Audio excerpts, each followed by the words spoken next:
প্রিয় অষ্টম শ্রেণীর শিক্ষার্থীরা, শুভেচ্ছা নিও। আজকে আমি তোমাদের 2025 সালের বিজ্ঞান বিষয়ের নতুন বই থেকে দশম অধ্যায় অম্ল, ক্ষারক, লবণ এর অনুশীলনী থেকে সৃজনশীল প্রশ্নের সমাধান করে দেব। প্রথমে তোমাদের বলবো, যারা আমার চ্যানেলটি সাবস্ক্রাইব করো নাই তারা আমার চ্যানেলটি সাবস্ক্রাইব করবে এবং আমার সাথে থাকবে। তাহলে চলো আমরা ক্লাস শুরু করি। দশম অধ্যায় সৃজনশীল প্রশ্ন 1। ফারা তৈলাক্ত খাবার খেতে পছন্দ করে, ইদানিং তার পেটে প্রায় ব্যথা হয়। ডাক্তারের কাছে গেলে ডাক্তার জানালেন তার অ্যাসিডিটি হয়েছে।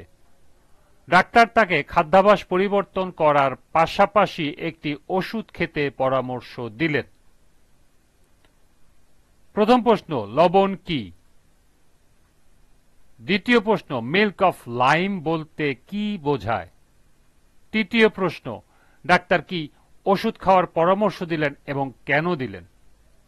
এবং সর্বশেষ প্রশ্ন, উদ্দীপকে উল্লেখিত অ্যাসিডিটি তৈরি হওয়ার উপাদানটি কোন ধরনের যৌগ এবং কেন? বিশ্লেষণ করো। তো চলো এখন আমরা এই চারটি প্রশ্নের সমাধান দেখে নিই।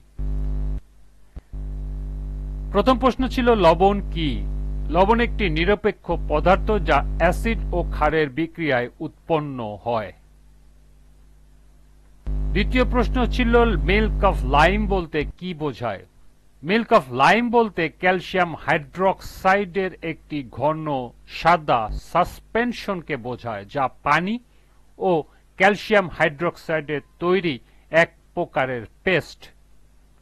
চুনের সাথে পর্যাপ্ত পরিমাণ পানি মিশিয়ে এটি তৈরি করা হয়। মিল্ক অফ লাইম ক্ষারক জাতীয় পদার্থ। বিক্রিয়াটি নিম্নরূপ: CaO যোগ H2O বিক্রিয়া করে CaOH2।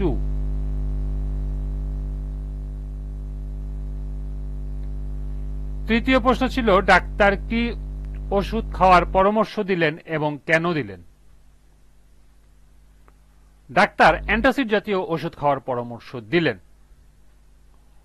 ফারার পাকস্থলীতে অ্যাসিডিটি হওয়ায় তার পেটে প্রায় ব্যথা হয়। পাকস্থলীতে তৈলাক্ত যাবার খাবার অনেক সময় আংশিক হজম হয়, তখন কতগুলো এনজাইম অ্যাসিডের মাধ্যমে সক্রিয় হয়। এতে পাকস্থলীতে অতিরিক্ত হাইড্রোক্লোরিক অ্যাসিড নিঃসৃত হয়। বেশি অ্যাসিড নিঃসৃত হলে অ্যান্টাসিড জাতীয় ক্ষারক গ্রহণে অ্যাসিড ও ক্ষারককে পরস্পরকে প্রশমিত করে এবং আরাম অনুভূত হয়।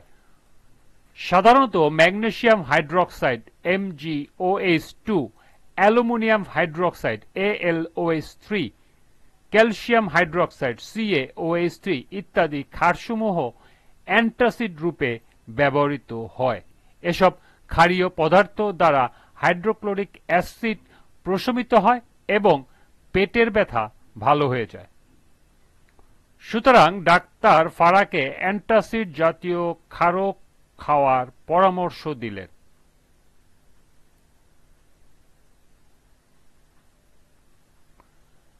সর্বশেষ প্রশ্ন ছিল উদ্দীপকে উল্লেখিত অ্যাসিডিটি তৈরি হওয়ার উপাদানটি কোন ধরনের যৌগ এবং কেন? বিশ্লেষণ করো।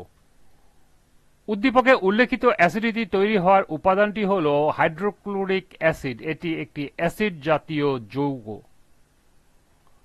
মানুষের পাকস্থলীতে হাইড্রোক্লোরিক অ্যাসিড উৎপন্ন হয়। পেটে হাইড্রোক্লোরিক অ্যাসিড অধিক উৎপন্ন হলে অ্যাসিডিটি তৈরি হয়। হাইড্রোক্লোরিক অ্যাসিড কটি অজৈব যৌগ এবং এটি একটি অ্যাসিড, কারণ হাইড্রোক্লোরিক অ্যাসিড টক স্বাদ যুক্ত।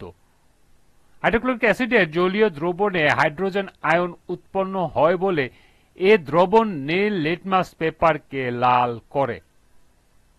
এর বিক্রিয়াটি হবে HCl থেকে হাইড্রোজেন আয়ন যদি উৎপন্ন হয় তখন ক্লোরিনটি আলাদা হয়ে যায়, অর্থাৎ নীল লিটমাস পেপার হাইড্রোজেন আয়নের সাথে বিক্রিয়া করে লাল করে। হাইড্রোক্লোরিক অ্যাসিড ক্ষারক যেমন সোডিয়াম হাইড্রক্সাইডের সাথে বিক্রিয়া করে সোডিয়াম ক্লোরাইড লবণ ও পানি উৎপন্ন করে, অর্থাৎ হাইড্রোক্লোরিক অ্যাসিড সোডিয়াম হাইড্রক্সাইডের সাথে বিক্রিয়া করে NaCl বা সোডিয়াম ক্লোরাইড লবণ এবং H2O পানি উৎপন্ন করে।